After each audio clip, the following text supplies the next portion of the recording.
Hola, mi nombre es Sara Ruiz Monachit y soy residente de tercer año en Anestesiología y Reanimación del Hospital Universitario de la Princesa y hoy quiero hacer una presentación sobre dolor oncológico. La idea de esta presentación es hacer un resumen de las guías GADO, que son unas guías para el abordaje interdisciplinar del dolor oncológico. Las guías GADO lo que pretenden es ser unas guías de consenso transversal y multidisciplinar entre todas las especialidades involucradas en el cuidado del paciente oncológico. Se han elaborado mediante la participación de las 4 principales sociedades que manejan el dolor del paciente oncológico: la SEOM, que es la Sociedad Española de Oncología Médica; la SEOR, que es la Sociedad Española de Oncología Radioterápica; la SED, la Sociedad Española del Dolor; y la SECPAL, que es la Sociedad Española de Cuidados Paliativos. Esta guía está destinada tanto a oncólogos médicos, radioterápicos, cirujanos, médicos de atención primaria, psicólogos, terapeutas ocupacionales, paliativistas y especialistas del dolor. Y el por qué crear unas guías sobre el manejo del dolor oncológico, pues bueno, esto lo podemos explicar hablando de la prevalencia del dolor en un paciente oncológico. El cáncer se trata de un proceso cambiante, por lo cual los datos epidemiológicos variarán a lo largo del tiempo, y es por ello que la prevalencia real del dolor en los pacientes oncológicos es desconocida. Lo que sí que es indudable es que esta prevalencia es elevada. De hecho, se estima de forma global que hasta un 53% de los pacientes con cáncer tienen dolor. Esta prevalencia varía dependiendo de diversos factores, como por ejemplo la localización. Como podéis ver en la diapositiva, los tumores de cabeza y cuello es más frecuente que tengan dolor. También variará dependiendo del momento en el que se produzca este análisis. Por ejemplo, si lo hacemos en un estadio inicial de la enfermedad, hasta un 30% de los pacientes en el momento del diagnóstico tendrán dolor, pero esta prevalencia asciende hasta un 90% en estadios avanzados. Lo que sí que también es indudable es que se ha producido un aumento de la incidencia, como consecuencia principalmente de 2 aspectos: por un mayor número de casos detectados anualmente de cáncer y por una mayor supervivencia de los pacientes oncológicos gracias a un avance en los diagnósticos y en los tratamientos, lo que ha resultado en un aumento de la prevalencia de forma global en España. De hecho, se estima que hasta un 41% de la población será diagnosticado de cáncer en algún momento de su vida, y un poco para ejemplificaros este aumento de la incidencia, en 2008 la OMS publicó que se habían detectado 12.667.470 casos, mientras que para 2020 esta incidencia aumentó a 20 millones. Y el problema del dolor oncológico es que es simplemente una patología prevalente en un paciente con cáncer. No es solo que sea prevalente, sino que además tiene un gran impacto. Un paciente oncológico que tiene dolor le repercute en su calidad de vida, y esto hace que tenga un peor estado de ánimo. Y es que el hecho de que un paciente oncológico tenga un peor estado de ánimo hace que responda menos al tratamiento. Es por ello que el dolor es el mayor indicador independiente de supervivencia. Por tanto, si imaginamos un paciente que tiene un cáncer determinado y que tiene dolor asociado al mismo y que recibe un tratamiento agresivo para este dolor, este paciente tendrá una mayor supervivencia que el mismo paciente que no reciba un tratamiento agresivo para ese dolor. Y dentro de los diferentes tipos de dolores que puede tener un paciente oncológico, el dolor neuropático está asociado a una peor calidad de vida y una mayor repercusión. A pesar del creciente interés en el manejo adecuado del dolor oncológico, este permanece sin control en cerca del 50% de los pacientes. Dentro de las múltiples causas, sin lugar a duda, lo más importante es la falta de anamnesis adecuada en las historias clínicas de oncología sobre la existencia y características del dolor, junto a que frecuentemente se desconoce la fisiopatología que lo produce. Por tanto, hemos explicado que es importante el dolor oncológico tanto por su prevalencia como por su impacto. Entonces pasemos a hablar de dolor. ¿Qué es el dolor? El dolor se define como una experiencia sensorial y emocional desagradable asociada a un daño tisular real o potencial. Esta definición pone de realza el carácter multidimensional del dolor con vinculación fisiológica, afectiva, sensorial, cognitiva, conductual y sociocultural. Existen múltiples formas de clasificar el dolor, como podéis ver en la diapositiva. Un ejemplo es haciéndolo por su etiología. En el dolor oncológico lo podemos clasificar, por ejemplo, siendo derivado de la enfermedad, que es el más frecuente, que es el causado directamente por la enfermedad, como por ejemplo por la infiltración tumoral de un órgano. Puede ser también asociado a la enfermedad, que está asociado indirectamente a la misma, por ejemplo un dolor musculoesquelético por un encamamiento prolongado, o asociado al mismo tratamiento oncológico, que se produce en un 15-20% de los pacientes, por ejemplo un dolor agudo posoperatorio tras una quimioterapia, y el menos prevalente de ellos es que sea independiente del cáncer, que esté relacionado más bien con las comorbilidades presentes en el paciente oncológico, como por ejemplo lo sería una osteoartritis o una polineuropatía diabética. También se puede clasificar en base a su localización, en base a su cronología, que importante es el dolor irruptivo que posteriormente comentaremos, o la temporalidad, que puede ser intermitente en un 53% de los casos y constante en el resto de ellos. El dolor en pacientes con cáncer es considerado como el quinto signo vital, así como el más urgente de todos los síntomas. Existen diferentes factores que dificultan el correcto abordaje del dolor oncológico, de los cuales, como ya hemos explicado, su evaluación es uno de los principales. La correcta valoración del dolor es uno de los aspectos claves a la hora de indicar un determinado tratamiento, ya que un tratamiento correcto solo es posible cuando va precedido de una adecuada evaluación. El diagnóstico clínico del dolor se basa en los síntomas expresados por el paciente, que son inherentemente subjetivos, son percepciones, que generalmente va a expresar mediante el lenguaje. Tanto el proceso de percepción de los síntomas como de su expresión son fenómenos modulados por una gran cantidad de variables.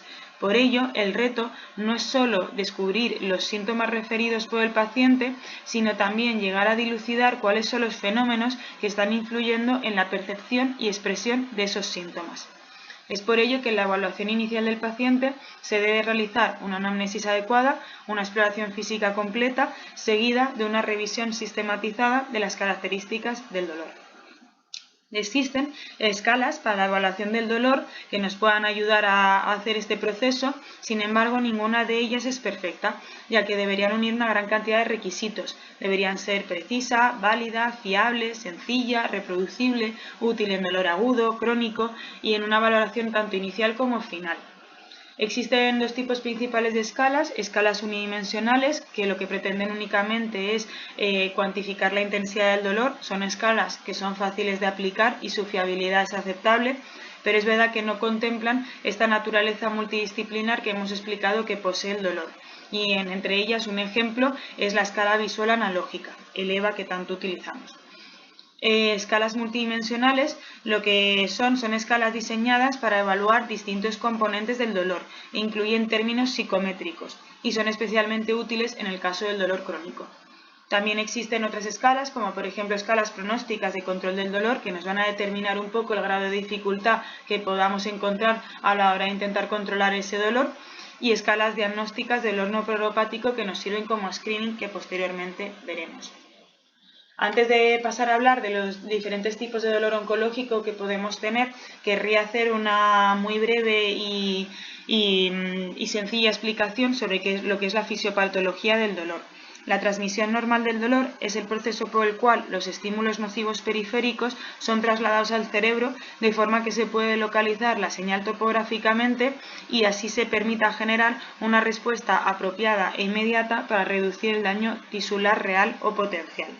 A nivel periférico, desde los nociceptores parten unas fibras nerviosas aferentes que son neuronas monopolares que tienen su cuerpo neuronal en el ganglio de la raíz dorsal. Desde ahí extienden una rama central que se dirige hacia la médula espinal para establecer sinapsis con la segunda neurona, penetrando por el asta posterior. A este nivel, a nivel central, pasado a la sinapsis con la segunda neurona, hasta un 90% de las fibras van a sufrir una decursación y van a pasar a formar un cordón anterolateral en la hemimédula contralateral al lado de la lesión. Ahora, posteriormente, se producirá el ascenso de este cordón por la parte anterolateral y contraria al lado del estímulo, formando los haces que transmiten las señales nociceptivas, que el más importante de ellos es el haz espinotalámico.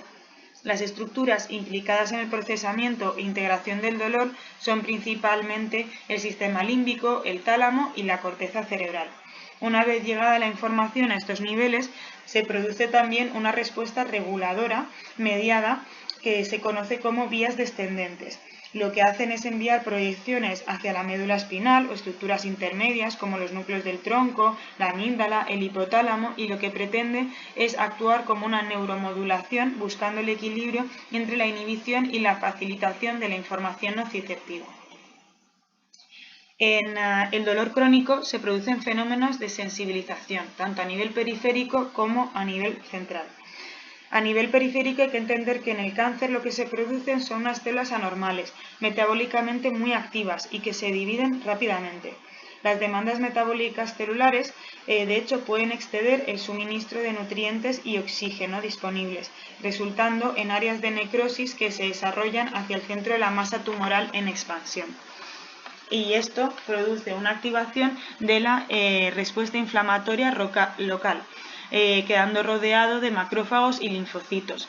Además, las células cancerosas secretan una gran cantidad de productos químicos que inducen dolor en el entorno circundante.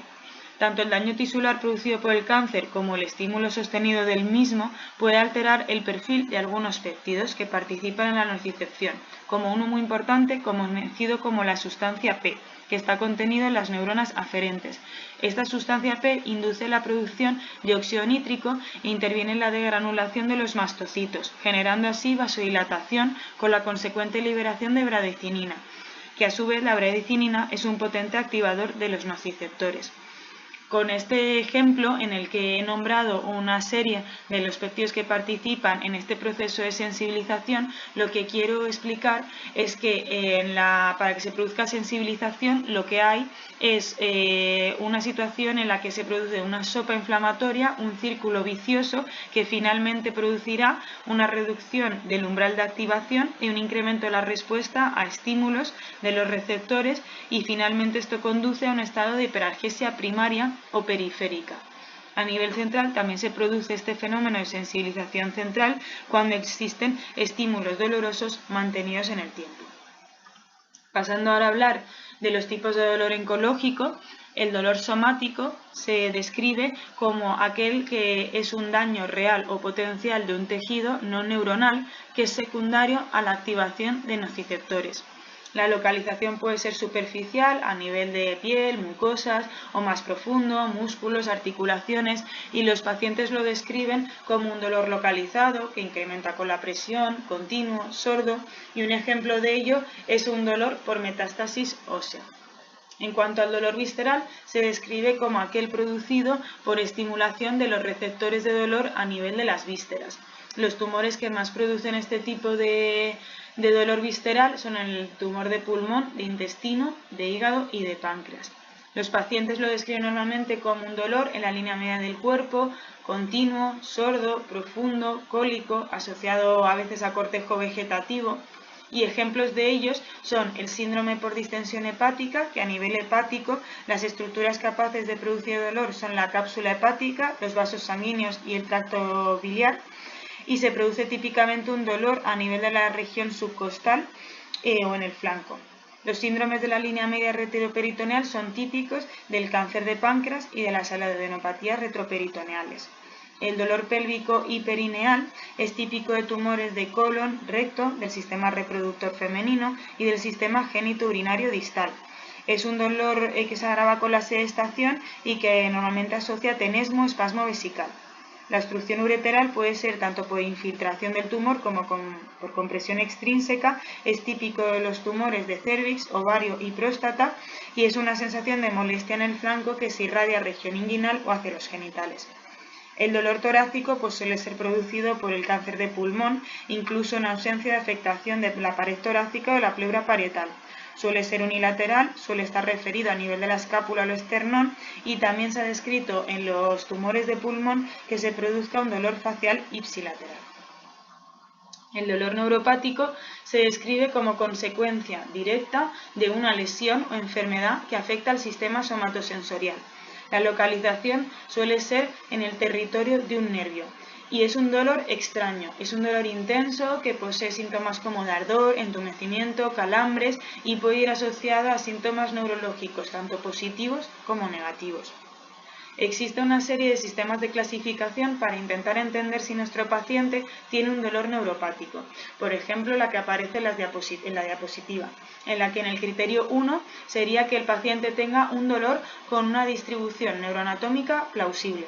El criterio 2 sería tener una historia de una lesión o enfermedad relevante que afecta al sistema somatosensorial. Y en el criterio 3, pruebas de confirmación de presencia de signos sensoriales positivos o negativos en el territorio de inervación del nervio que pensamos que pueda estar lesionado. Y el criterio 4, tener otras pruebas diagnósticas que confirmen que efectivamente hay una enfermedad que subyace en el dolor neuropático. En caso de que se cumpla el criterio 1 y 2, estaremos ante un dolor neuropático posible. En caso de que también cumplamos el criterio 3, será un dolor neuropático probable y si se cumplen los 4 criterios, será un dolor neuropático definido. Poner 2 ejemplos de síndromes específicos del dolor neuropático oncológico. Uno de ellos es la neuropatía inducida por quimioterapia, que es la complicación más frecuente del tratamiento oncológico, sobre todo cuando se utilizan derivados de los platinos, taxanos, alcaloides de la vinca e inhibidores de los proteasomas. Y de hecho es la razón más común para cambiar el régimen de quimioterapia. Se estima que hasta un 68% de los pacientes lo padecen en el primer mes de quimioterapia, un 60% en el tercer mes de la quimioterapia y hasta un 30% de los pacientes en el sexto mes tras haber finalizado la quimioterapia. Es verdad que su prevalencia real es desconocida, ya que es difícil determinarla, porque depende del fármaco que se esté utilizando y del momento en el que se valore. Pero lo que sí que es indudable es que se trata de una entidad infradiagnosticada. Por ello, hay que hacer esfuerzos para estandarizar los métodos de evaluación de la misma. El proceso fisiopatológico sigue todavía siendo muy desconocido. Se ha hablado de que los quimioterápicos puedan producir toxicidad mitocondrial, estrés oxidativo, interrupción de los microtúbulos, pero lo que parece ser el inicio de este tipo de neuropatía es la activación de la inmunidad innata en el ganglio de la raíz dorsal, que es el ganglio que he comentado anteriormente, ya que este ganglio se encuentra desprotegido frente a los quimioterápicos porque no se encuentra por dentro de la barrera hematoencefálica. Sin embargo, la penetración de los quimioterápicos a nivel del sistema nervioso central es relativamente pobre debido justamente a que está protegido por la barrera hematoencefálica. No se recomienda un tratamiento preventivo, dado que en la actualidad los ensayos no han mostrado beneficios con respecto a al tratamiento con placebo. Y se considera una entidad resistente a los fármacos de primera línea del dolor neuropático. De hecho, en muchas ocasiones el único recurso que tiene el oncólogo es reducir la dosis de quimioterapia o incluso suspenderla. El fármaco que se utiliza como primera línea en la neuropatía inducida por quimioterapia es la duloxetina, unos 60 miligramos día, aunque en muchas ocasiones es necesario la asociación de fármacos que tengan distintas dianas terapéuticas. Y el otro síndrome específico que quería comentar del dolor neuropático oncológico es el posquirúrgico, que tiene unas tasas de prevalencia tan altas como las que podéis ver en la diapositiva. Hasta ahora hemos hablado de los tipos de dolor oncológico como entidades muy independientes, pero la realidad es que en un paciente oncológico es muy difícil encontrar un dolor somático, visceral o neuropático puro. En la mayoría de los casos se trata de un síndrome complejo con componentes claramente mixtos y con afectación de múltiples localizaciones. ¿Y qué tratamientos podemos ofrecer a los pacientes que tengan dolor oncológico? Pues en cuanto a los tratamientos analgésicos tradicionales, la OMS en 1986 publicó directrices para el control del dolor en el paciente con cáncer, en respuesta a la gran problemática que había de infratratamiento de esta patología, ideando un sencillo esquema en forma de escalera analgésica que da la idea de que el tratamiento deba ser progresivo. En el primer escalón estarían el paracetamol, los AINES y el metamizol. En el segundo escalón, los opioides menores que tienen dosis techo, como son el tramadol y la codeína. En el tercer escalón, opioides que no tienen techo terapéutico, como lo es la morfina, y los ayudantes se pueden utilizar en cualquiera de los 3 escalones de analgesia. Y luego ya escalones superiores, pues serían tratamientos intervencionistas, como por ejemplo los que se realizan en las unidades del dolor. Un amplio estudio prospectivo demostró que más de un 80% de los pacientes con dolor oncológico pueden ser controlados correctamente utilizando la escalera analgésica de la OMS. Es por ello que hoy en día existe un grado de recomendación de tipo A para su uso en el paciente oncológico. Debido a la extensión de la presentación, me es imposible describir las características farmacocinéticas y farmacodinámicas de cada uno de los fármacos de la escalera analgésica, aunque sí que esto viene descrito en las guías GADO, y por ello simplemente me voy a limitar a hacer una serie de consideraciones.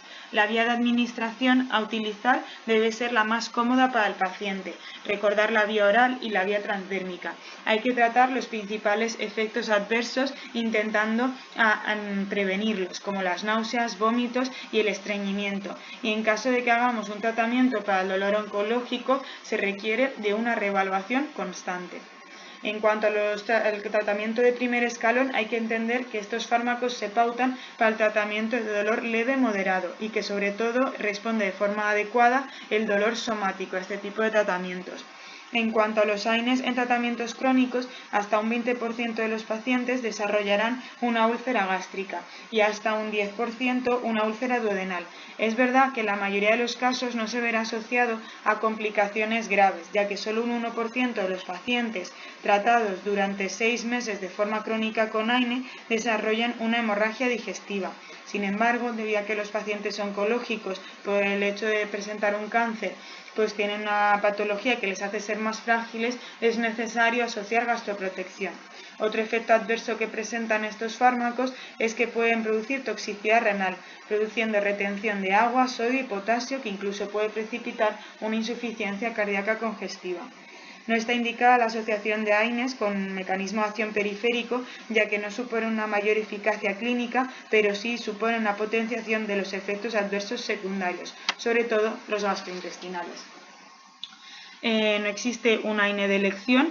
De hecho, nos basaremos en elegirlo dependiendo de las características de nuestro paciente y del perfil de acción y efectos secundarios que tenga el AINE que deseemos utilizar. En cuanto al segundo y el tercer escalón, hay que entender que los opioides son la piedra angular del tratamiento del dolor oncológico. Existe una serie de mitos erróneos acerca de los opioides, como por ejemplo pensar que deben reservarse para los estadios finales de la enfermedad. Lo que dicta que se pauten opioides es el tipo y la intensidad del dolor, no el pronóstico del paciente. Otra creencia errónea es pensar que los opioides acortan la vida del paciente, sobre todo cuando se utilizan a dosis altas. Sin embargo, se ha demostrado en numerosos ensayos que las dosis altas de opioides no disminuyen la supervivencia del paciente. No existe un opioide de primera elección. La morfina durante mucho tiempo ha sido el fármaco más utilizado debido a su amplia experiencia clínica, la flexibilidad de las dosis, ya que presenta múltiples formulaciones y vías de administración. Sin embargo, los datos actuales muestran que no tiene diferencias significativas con la oxicodona y hidromorfona por vía oral, que también pueden ser considerados de primera elección. Si no se consiguen los objetivos deseados con un opioide o aparecen efectos adversos, se puede intentar cambiar de opioide. Es cierto que existen una serie de controversias acerca de esta escalera analgésica de la OMS. Se ha planteado si de verdad tiene un efecto aditivo analgésico el mantenimiento de los AINES cuando el paciente ya está con tratamiento con opioides, y también se ha cuestionado si los opioides del segundo escalón realmente aportan un beneficio frente a los AINES, o si sería más interesante iniciar con dosis de opioides del tercer escalón de forma precoz en dosis bajas. Esto es un tema que todavía sigue en debate, aunque parece que lo más prudente sería seguir manteniendo esta escalera analgésica de 3 peldaños, pero sin demorar el inicio de los opioides de tercer escalón, esto con un grado de recomendación de tipo C. y la decisión final sobre si mantener el tratamiento con AINES pues se deja un poco a criterio del clínico dependiendo de las características de su paciente. En esta diapositiva quiero dejar unas tablas que nos pueden guiar para la titulación del opioide en diferentes situaciones, por ejemplo, una situación urgente en la que imaginemos que al paciente pues, le ha ocurrido un proceso intercurrente, como por ejemplo una fractura vertebral por una metástasis ósea o una perforación de víscera hueca, en la que recomiendan pues, el uso de opioides de acción corta. Y luego también una serie de pautas para pacientes que no tienen un proceso intercurrente urgente y son pacientes que no toman opioides, o incluso en pacientes que sí que toman opioides, que los ajustes se harían de forma ligeramente distinta.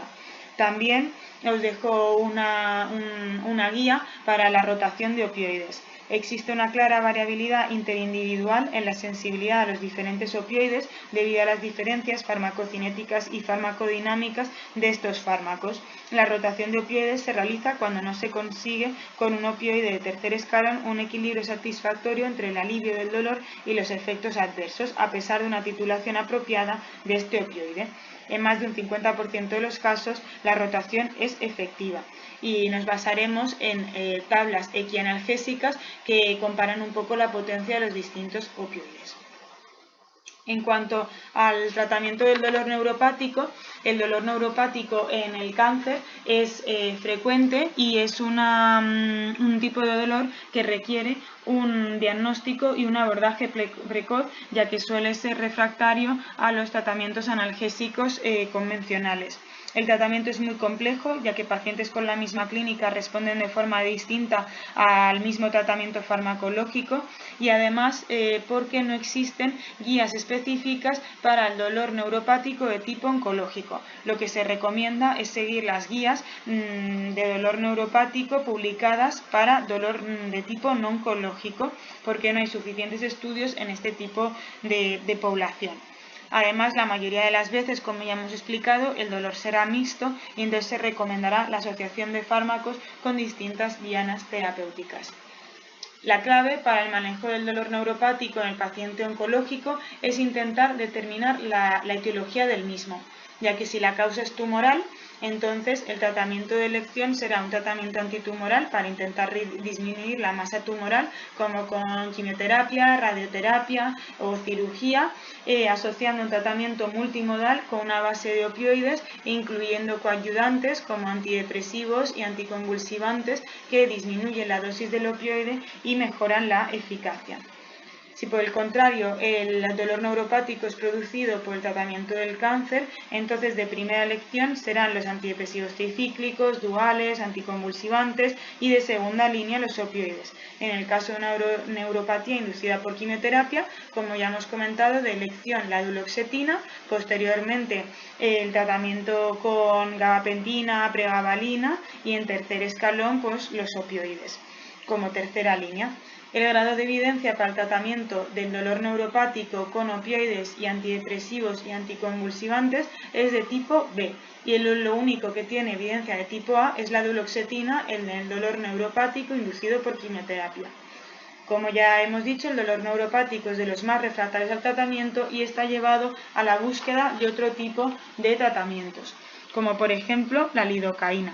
La evidencia actual respalda la seguridad y eficacia de la lidocaína parenteral y sus análogos por vía oral para el control del dolor neuropático.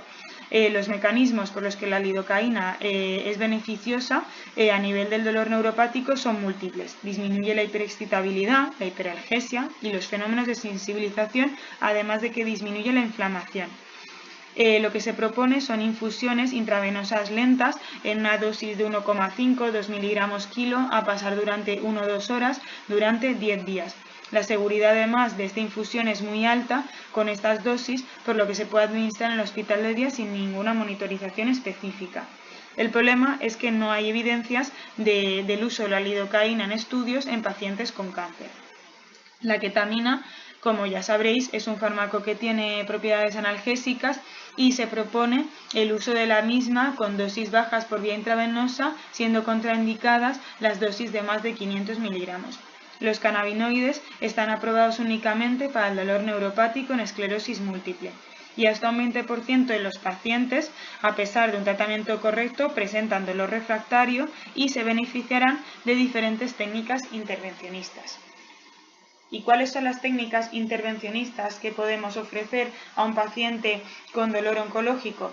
Pues lo primero es entender que el tratamiento intervencionista será un componente más dentro de este enfoque multimodal que queremos aportar para el alivio del dolor oncológico. Son técnicas que realmente están infrautilizadas debido a la creencia de una falta de rentabilidad, ya que los costes de las mismas pues, son altos y duran durante un tiempo determinado el efecto. Sin embargo, si se comparan con el uso a largo plazo de fármacos sistémicos pautados de forma crónica, las técnicas intervencionistas revelan finalmente unos costes que son favorables. Existe tanto intervencionismos quirúrgicos como anestésicos, y yo me quiero centrar en intervencionismo anestésico, ya que son las técnicas que son mínimamente invasivas. Uno de los factores que más va a influir en la elección de una técnica intervencionista u otra es la esperanza de vida del paciente. Por ejemplo, en el caso de las técnicas neuroaxiales, si el paciente se prevé que tenga una escasa supervivencia, pues se propondrá la colocación de un dispositivo epidural o intratecal. Colocaremos un catéter a cualquiera de estos dos niveles y lo conectaremos externamente a un elastómero, como por ejemplo lo que se hace después de una cirugía, o incluso a un portaCAD o a una bomba electrónica externa. Sin embargo, si la supervivencia es mayor a 4 o 6 meses, aunque en nuestra unidad de dolor oncológico de la Princesa iniciamos a plantearlo ya cuando prevemos que el paciente va a tener una supervivencia mayor a 3 meses, pues podemos plantear la opción de colocar una bomba intratecal. Se basa en la colocación de un catéter a nivel intratecal que se conecta con una bomba programable electrónica que se queda escondida a nivel subcutáneo y que se rellena externamente. Los fármacos que se utilizan a nivel intratecal son opioides. La morfina sigue siendo el tratamiento estándar y es el único opioide aprobado para la administración intratecal en dolor crónico, y su potencia por vía intratecal es 300 veces mayor que por vía oral. Los anestésicos locales, clonidina, que es un agonista alfa-2 adrenérgico, y la ciconotida, que es el equivalente sintético de un veneno de caracol marino, que actúa como un bloqueador reversible altamente selectivo de los canales de calcio tipo N sensibles a voltaje, que se encuentran a nivel de la neurona nociceptiva aferente primaria, lo que produce un bloqueo de la neurotransmisión nociceptiva. No afecta a los canales de calcio periféricos de la unión neuromuscular. Está aprobado su uso por vía intratecal para el tratamiento del dolor neuropático. El problema es que es de difícil titulación y que su principal efecto secundario que condiciona su uso es la posibilidad de producir trastornos psiquiátricos. En cuanto a los bloqueos simpáticos, existen multitud de bloqueos, simplemente detallar 4 de ellos, como puede ser el bloqueo o neurolisis del ganglio estrellado, que se utiliza para el dolor de cabeza y de miembros superiores, el bloqueo o neurolisis del ganglio celíaco. El plexo celíaco se ocupa de la inervación de las vísceras abdominales supraumbilicales, sobre todo pues estómago, páncreas, pero también riñones, hígado, glándulas suprarrenales, intestino grueso, delgado, y la indicación es en situaciones de dolor visceral intratable y cáncer abdominal supraumbilical. Sobre todo se ha utilizado en el tratamiento del dolor de páncreas, de cáncer de páncreas.